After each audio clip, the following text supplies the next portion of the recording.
เฮ็ดห้องครัวแยกออกจากเฮือนพอได้อันนี้บอกทางอันแม่เจ้ากับทางน้องเจ้านำในเด้อบ่าวเชียงมายามไผใส่อยู่รุมพุ่นน่ะเป็นยังน่ะบ่แม่นน้องเจ้าบ่ก็นี่แหละพี่น้องเนาะเรื่องเรือนไฟก็ยังติดตามคือเก่าแต่ว่ายังสร้างไฟยังบ่นี่อยู่เป็นยังบ่ว่างพี่น้องเชียงก็นำอยู่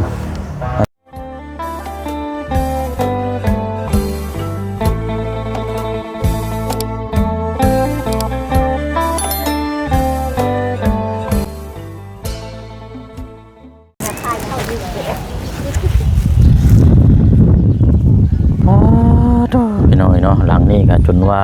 เซจนสิล่มลงจนสิจุฮอดพื้นขี้ดินและนี่พี่น้องเนาะดูอยู่กันได้จังไดเด้นี่พี่น้องเนาะระมัดระวังเด้นี่พี่น้องเนาะกำลังนอนแซ่บๆอยู่รถเฮือนล่มทับรถโอ้ยพี่น้องเอ้ย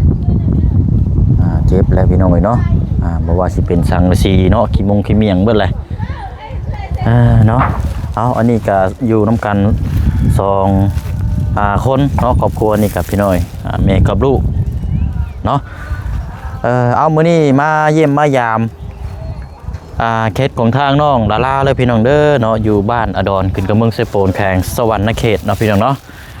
ตั้งแต่มื้อขึ้นเฮือนซาลานแป้นบ่ได้มาเยี่ยมมายามเลยพี่น้อยเนาะเนื่องจากวันเวลาเฮานี่บ่ว่างแน่ก็แม่นพี่น้องเนาะว่าสิมามื้อนั้นมื้อนี้สุดท้ายก็เมื่อบ้านก่อนเนาะมื้อนี้ก็มาฮอดจอดถึงแล้วพี่น้อยมาฮอดแล้วก็รถก็จอดอยู่นี่บ้านนี้ขึ้นไปบ่ได้เพราะว่าเขาเจ้าเฮือนหลังนี้กำลังจะปลูกสร้างบ้านเฮือนซ่านหลังใหม่เนาะก็จะเป็นครอบครัว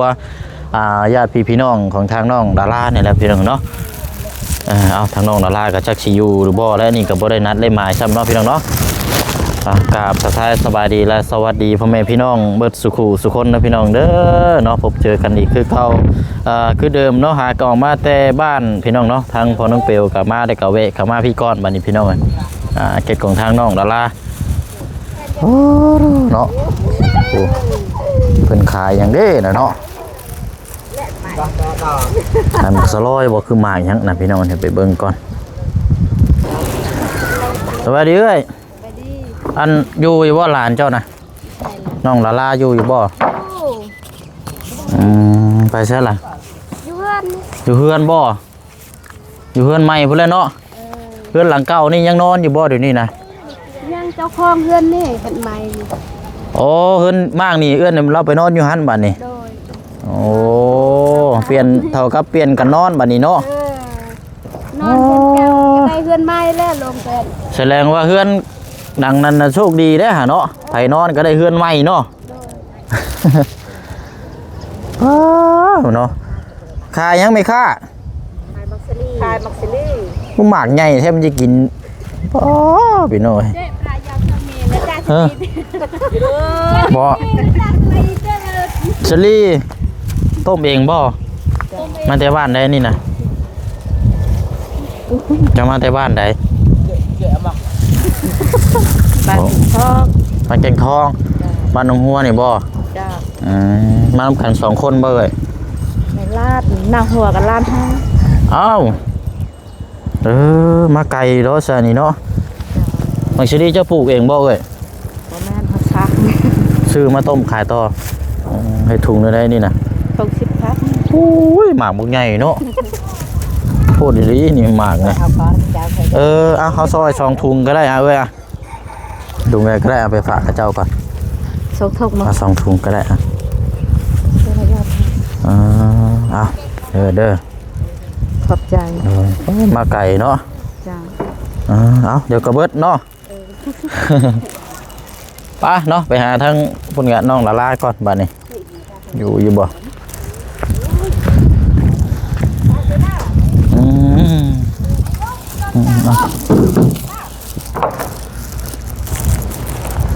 เลยเฮือนใหม่เลยบ้านนี้เนาะป้า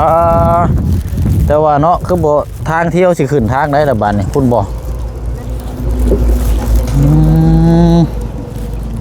โอ้แล้วนี่พี่น้อยเนาะ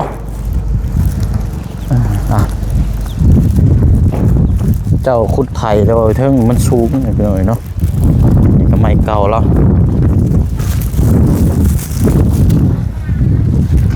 เป็นก่อนเนาะ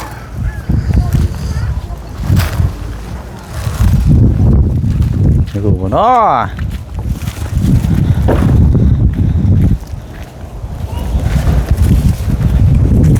โอ้นี่ห้องครัวเราพี่น้อยเนาะ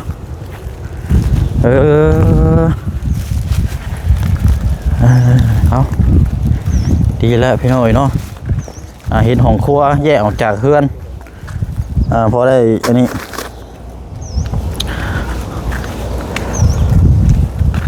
โอ้แต่ละคนเอาสบายดีมั้งล่ะโดยเอาน้องหน้าแล้วก็ซื้อเนื้อได้ก่อนซื้อนัว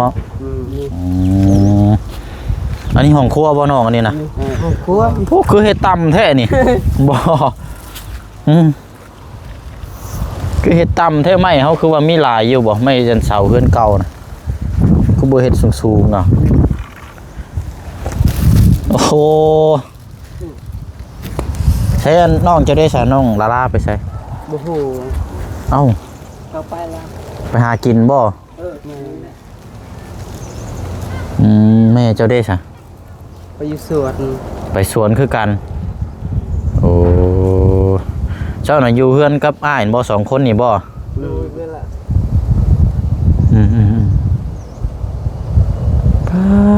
พี่น้อยเนาะตั้งแต่มื้อขึ้นเฮือนพู้นแล้วทั้งบ่เสียงก็บ่ได้มาเลยพี่น้องมามื้อนี้กันนี่แหละเนาะ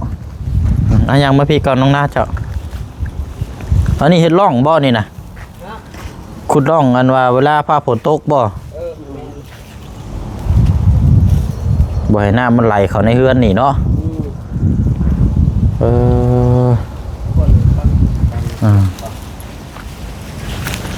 นี่แหละพี่น้องเนาะ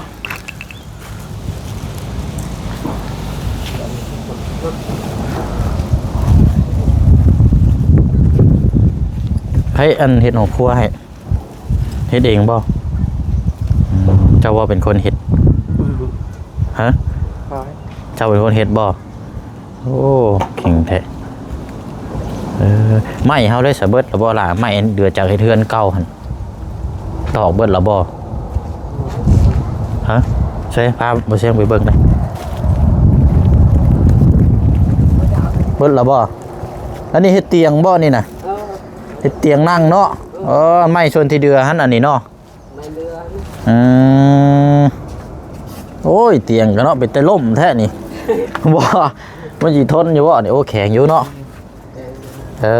เตียงนี่ไผเฮ็ดซะนี่เฮ็ด2คนกับไม้นี่บ่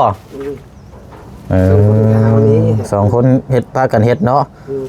ต้นกะแม่นบ่พอได้นั่งเนาะกินข้าวเนาะถึงมันสิบ่งามกันแต่ว่ามันก็แข็งแกร่งอยู่เนาะ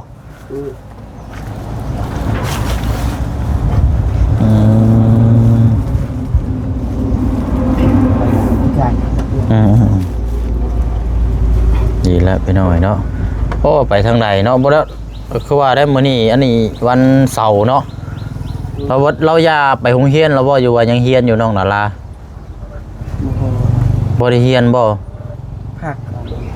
แต่ว่ายังเรียนอยู่บ่ชุมเจ้าก็ยังนอนอยู่น้ำกันอยู่นี่เบิดทุกคนบ่เฮือนหลังนี้บ่หรือว่ายังแยกย้ายอยู่ย้ายอยู่ย้ายเจ้านอนอยู่ไสซะล่ะเจ้านอนอยู่นี้เนาะอันนาลาได้ซะนี่นาลาก็นอนอยู่นี่เนาะดีเด้อบัดนี้พากันทำความสะอาดนะเด้อบ้านเฮือนซานเด้อ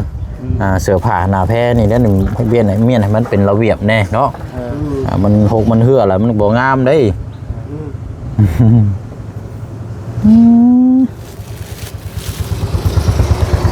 โอ้พี่น้อยเนาะทางนี้ก็เป็นไม้แป้นไม่หยังเบิดแล้วบ่ล่ะจะตอกเบิดแล้วบ่เบิดแล้วเนาะอันไม้ส่วนที่เหลือจากเฮ็ดเฮือนน่ะมาเฮ็ดเตียงไปเลยเนาะเรียบร้อยแล้วพี่น้องตะกี้ว่ายังตะกี้ว่าสิเอาเมื่อปิดกั้นอยู่ว่าอยู่จัก 2-3 แผ่นอยู่เฮือนหั่นก็เจ้าตอกเบิดเลยดี นี่แหละมาก็บ่เห็นซ้ำพี่น้องทางน้องอันนี้ก็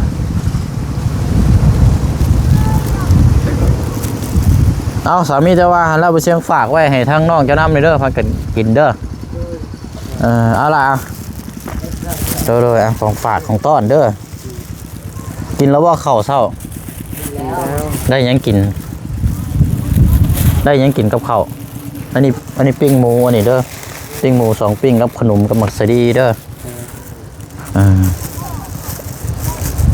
นะพี่น้องหาอยู่หากินห้องครัวก็อยู่นี้เนาะโอ้ฝนตกมานี่มันเปียกเรียบร้อยได้นี่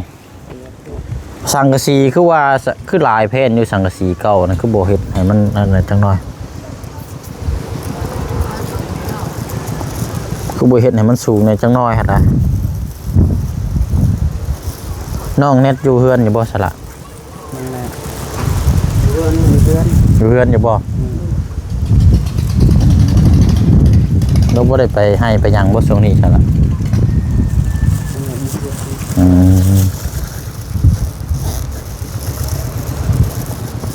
บ่ได้มาแต่เฮิงได้ก็แต่ขึ้นเฮือนพุ่นแหละเอ้ยเนาะเอาอยู่แล้วพี่น้องเอ้ยน้องหน้าอยู่กับไม้2คนเนาะรถจักรยังขี่ได้อยู่บ่นั่นน่ะรถจักรน่ะตายแล้วรถ ฮะ ตายอ่ะ ใช่น่ะมาเบิ่งอยู่ฮะขี่บ่ได้บ่เนาะตายเลยฮะเอ้าเป็นยังน่ะ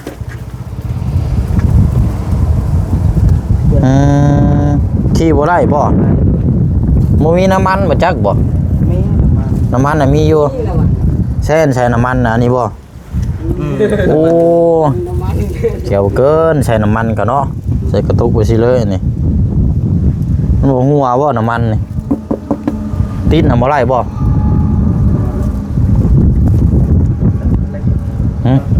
ติดเบิ่งอยู่หาล้อมบ่อยู่หา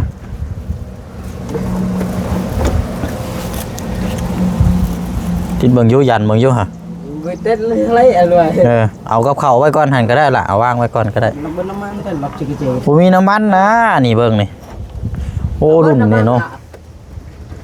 เราก็บ่โอ้แล้วน้ำมันบ่มีแล้วมันบ่มีมันก็บ่ยังมันก็บ่ติดแล้วอ่ะหมดแล้วน้ำมันถ้ามีน้ำมันใส่ก็แม่นติดอยู่มันบ่มีน้ำมันก็ติดได้ขี่ได้อยู่บ่ขี่ได้แสดงว่านี่บ่มีน้ำมันน้องนาขี่เป็นอยู่บ่เจ้าจะขี่ได้อยู่บ่นี่ขี่บ่เป็นบ่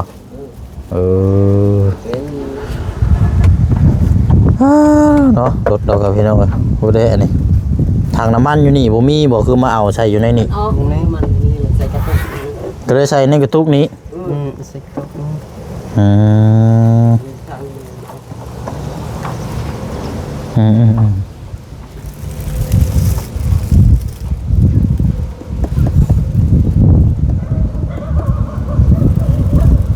อะไรพี่น้องครับดีแล้วเนาะเอาพื้นใต้ตารางนี่ก็เห็ดคลองไว้เนาะดีแล้วนี่ก็ให้น้ำมันไหลลงไปพุทธ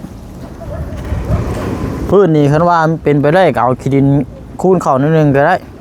แล้วคันคุดขี้ดินเข้าไปให้มันเพียงจังหน่อยพอน้ำผลสาดมามันจังน้ำมันจังบ่ขังมันจังบ่เปียก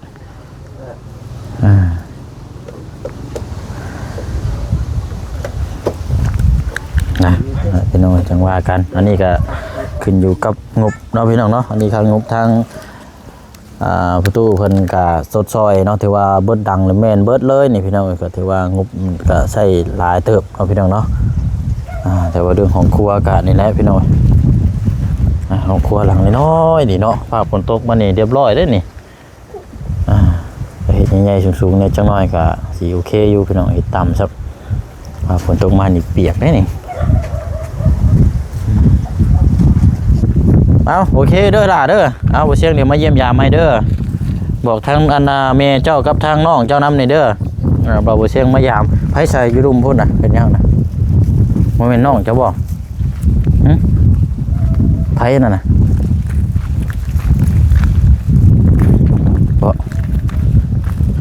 บ่แม่นน้องเจ้าบ่ จะเฮ็ดหยังเขาเจ้าเฮ็ดหยังนั่นน่ะนั่งเล่นซื่อๆบ่ เออนึกว่าหาอยู่หากินนะเนาะไปหั่นละพี่น้อยเดี๋ยวจังมาเยี่ยมยามถามข้าวใหม่มาเมื่อนี้ก็บ่พบเจอทางน้องดาราเนาะ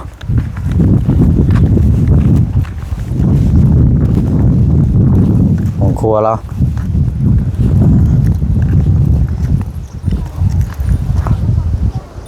โอ้ยตะอ้ออยู่นี่พี่น้อยเนาะ เฮ็ดเองเนาะดีอยู่พี่น้องห่างจากเพื่อนนี่แหละ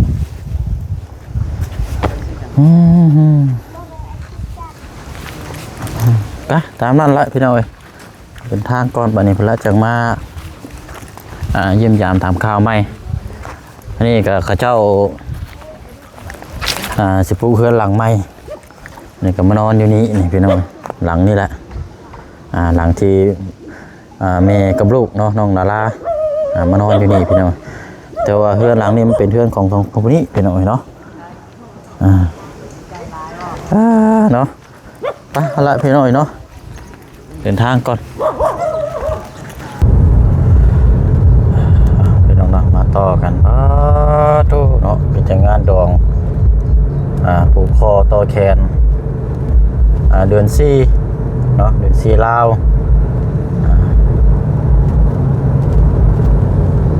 เดี๋ยวแวะเยี่ยมยามทั้งเพื่อนลุงก่อนพี่น้องเนาะเดี๋ยวมาติดตามเบิ่งทางเรื่องไฟ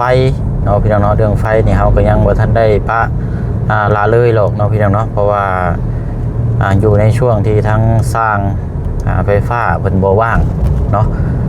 มื้อนี้ก็สิมาเบิ่งตัวจริงนำกันอีกเทื่อนึงนี่ได้เนาะอยู่นำกันจักคนเด้พี่น้องมันไปเฮ็ดงานเบิดแล้ววะคือสมอสิมีอยู่บ่ไปเฮ็ดเวียกไปแล้วพี่น้องเนาะเพราะว่าตอนนี้ก็10 โมงปลายแล้ว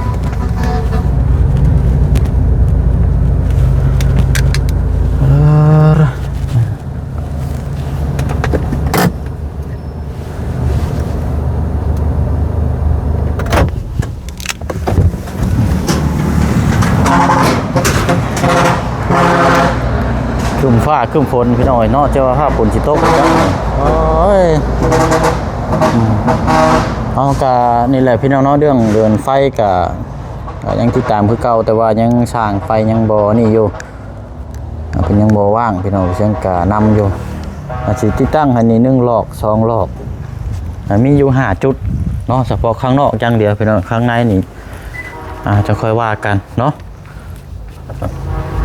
บ่มีไฟอยู่เลยนี่พี่น้องเนาะ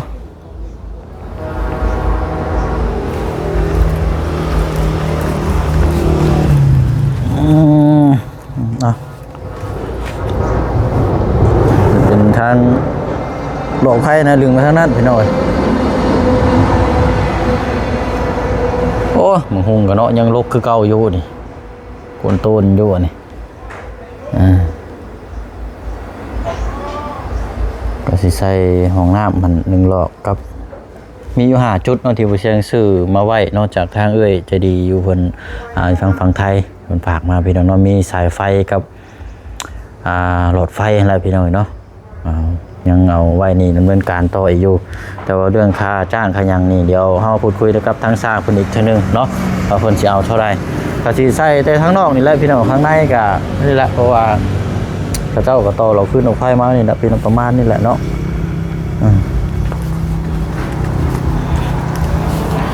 โอ้มะกล้วยนี่นานซุกเนาะ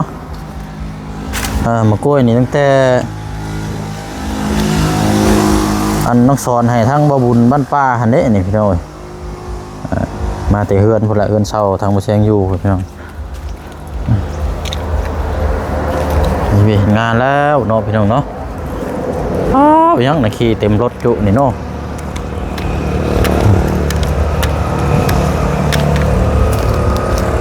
มันมีเสื้อผ้าหน้าแพร่นี่เนาะ